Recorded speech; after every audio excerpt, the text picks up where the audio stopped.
వ్యాపార వాణిజ్య సముదాయాలకు ప్రధాన మార్గంగా ఉన్న కమాన్ బజార్ రైల్వే మధ్యగేట్ వివాదం ప్రస్తుతం తారస్థాయికి చేరింది. తాత్కాలిక పనులు, మరమ్మతులు, రైల్వే ట్రాక్ విస్తరణ పేరిట రైల్వే శాఖ అధికారులు ప్రస్తుతం గేటు మూసివేయడంతో వ్యాపార వర్గాలంతా కూడా ఆందోళన వ్యక్తం చేస్తున్నాయి. ప్రస్తుతం అఖిలపక్షం ఆధ్వర్యంలో ఖమ్మం నగరంలో ఆందోళన బాట పెట్టారు. వాళ్ళంతా కూడా నిరసన వ్యక్తం చేశారు.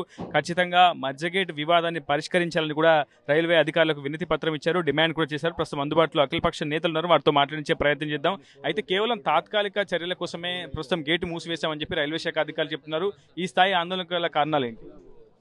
ఈరోజు ఆందోళన పెరిగేసరికి ఏదో తాత్కాలికంగా 2-3 రోజులు ఆపుతున్నాం అని చెప్పాడు. లేదు, గతంలో దాదాపు 1 మంత్ అయింది, ఇప్పుడు ఆపి మేము పోయి అడిగితే ఇంకా 2-3 నెలల వరకు ఆపుతామని చెప్పారు. సరే, ఏదేమైనప్పుడు కూడా శాశ్వత పరిష్కారం కావాలి. ఎందుకంటే మనం చూస్తున్నాం ఆర్యూబీలు ఎక్కడ పడితే అక్కడ శాంక్షన్ అవుతున్నాయి. బ్రహ్మాండంగా 3 మంత్రులు ఉన్నారు, ఎంపీలు ఉన్నారు. ఈ 3 టౌన్కి ఈ పరిస్థితి ఏందని చెప్పి అందరం కూడా కూర్చున్నాం. ఖచ్చితంగా ఈ పరిష్కారం కావాలని చెప్పి ఈరోజు అందరం కలిసి వచ్చాం. ఆల్రెడీ మా పార్టీకి సంబంధించిన నాయకులందరూ కూడా రైల్వే మినిస్టర్ని కలిశారు.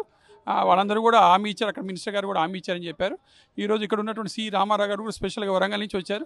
వారు కూడా ఏదో డ్రైన్ ప్రాబ్లం తప్ప ఆర్యూబీకి ఎక్కడ ఇబ్బంది లేదన్నారు. ఏ ఇబ్బంది వచ్చినా మేము మున్సిపాలిటీ నుంచి మేము పరిష్కరిస్తామని చెప్పి హామీ ఇచ్చాం. కాబట్టి ఆర్యూబీని శాంక్షన్ అవుతుందని చెప్పి ఆశిస్తున్నాం. ఎన్నికల సమయంలో ప్రతి ఒక్క రాజకీయ నేత కావచ్చు, ఏ రాజకీయ పార్టీ అయినా సరే ఖచ్చితంగా ఈ అంశాన్ని త్వరితగతిన పరిష్కరిస్తామని హామీ ఇచ్చాయి. కానీ ఆ తర్వాత అధికారంలోకి వచ్చిన తర్వాత ప్రతి ఒక్కరు కూడా ఈ అంశాన్ని పెడచేవన పెట్టారు. ప్రస్తుతం ఈ అంశంపై ఎటువంటి కార్యాచరణకు సిద్ధమవుతుంది? అదే, ప్రభుత్వాలు చేసిన వాగ్దానాలని చిత్తశుద్ధి అమలు చేస్తే ఈ ప్రతిఘటన ఉండదు. అందుకని ఇప్పుడు ఏంటంటే అమలు చేయట్లేదు కాబట్టి ఐక్య కార్యాచరణ కమిటీ ఏర్పడ్డాం. మొదటిగా రాకపోకలు ఇట్టుండి కొనసాగాల. రోజుకి 25,000 మంది దాకా తిరుగుతుంటారు. స్కూల్ పిల్లలు కానీ, వ్యాపారస్తులు కానీ, రైతులు కానీ, ఇక్కడ బంగారపు షాపులు ఉన్నాయి, ఎరువుల షాపులు ఉన్నాయి, అదేవిధంగా ఐరన్ షాపులు ఉన్నాయి. వీటన్నిటికీ లావాదేవీల మీద వస్తుంటారు. రాకపోకలు దగ్గర ఉంటుంది ఇది. అందుకోసం వెంటనే ఈ అండర్ బ్రిడ్జిని ఏర్పాటు చేయాలా. రెండోది మధ్య గేటు కూడా తెరవాలనేది సిపిఎం పార్టీగా ఐక్య కార్యాచరణలో భాగస్వామ్యంతో పోరాడుతుంది. గతంలో చాలాసార్లు వినతి పత్రాలు ఇచ్చారు, మంత్రులకు ఇచ్చారు, ఎంపీలకు ఇచ్చారు. గత కొద్దిసేపటి క్రితం కూడా కేంద్ర రైల్వే మంత్రిని కూడా ఎంపీ వద్దిరాజు రవిచంద్ర కలిశారు. కానీ ఇప్పటివరకు దీనికి సంబంధించి ఒక క్లారిటీ, ఒక పరిష్కారం అనేది, శాశ్వత పరిష్కారం అనేది ఇక్కడ ఉన్నటువంటి వ్యాపార వర్గం కోరుకుంటుంది. భవిష్యత్తులో ఎటువంటి అంశాలతో ఈ అంశంపై ముందుకు పోతుంది? అక్కడ బండి సంజయ్ గారికి ఆ రోజున మెమోరాండం ఇవ్వడం జరిగింది. వారి అమ్మటి రైల్వే మంత్రి దృష్టికి తీసుకెళ్లారు. నిన్న అక్కడ మా ఎంపీ మన వడ్డిరాజు రవిచంద్ర గారు కూడా పార్లమెంట్లో కలిసి ఇచ్చారు. మేమందరం కూడా దీని మీద ఆందోళన చేస్తున్నామని చెప్పి విషయం తెలిసిన అమ్మటే ఇప్పటికిప్పుడు వాళ్ళు ఆగమేఘాల మీద పని మొదలుపెట్టి సాయంత్రం కల్లా ఓపెన్ చేస్తా అని చెప్పి మాటిస్తున్నారు. మేము ఒక వారం రోజుల క్రితం కలిసినప్పుడు మా చేతిలో ఏం లేదు సార్, పని ఎప్పుడు అయిపోతే అప్పుడు అయిపోతుంది అని చెప్పి ఒక మన వాగ్దానాలు చెప్పారు. ఇప్పుడు ఏ విధంగా మాట్లాడుతున్నారు? సాయంత్రం కల్లా మీకు ఇస్తాం కదా, మీరు ఎందుకు చేస్తా అంటున్నారు అంటే మాకు ఏమనుమానం వస్తుందంటే రైల్వే డిపార్ట్మెంట్ వాళ్ళు చిన్నగా అది నెల 15, 2 రోజులు 2 నెలలు అని చెప్పి తర్వాత గోడ కట్టే అవకాశం ఉందనే ఆలోచన వచ్చింది. కాబట్టి మేము అందరం ఉద్యమించాల్సి వచ్చింది. ఈ బ్రిడ్జి లేకపోతే మాత్రం మా అందరి జీవితాలు కూడా దెబ్బతింటాయి. ఇక్కడ ఉన్న ఓన్లీ వ్యాపారస్తుల వర్గం ఒకటే కాదు, కార్మికులు ఉన్నారు, కర్షకులు ఉన్నారు, దళవాయిలు ఉన్నారు, అందరూ ఉన్నారు. అందరు కూడా ఇబ్బంది అవుతుంది. కాబట్టి ఎట్టి పరిస్థితిలో ఆర్యూబీ కట్టాల్సిందే. ఎంత అమౌంట్ అయినా, ఎంత ఖర్చు అయినా సరే అది భరించాల్సిందే. అది నిరంతరం 25,000 మంది అటు ఇటు ప్రయాణిస్తున్నారు.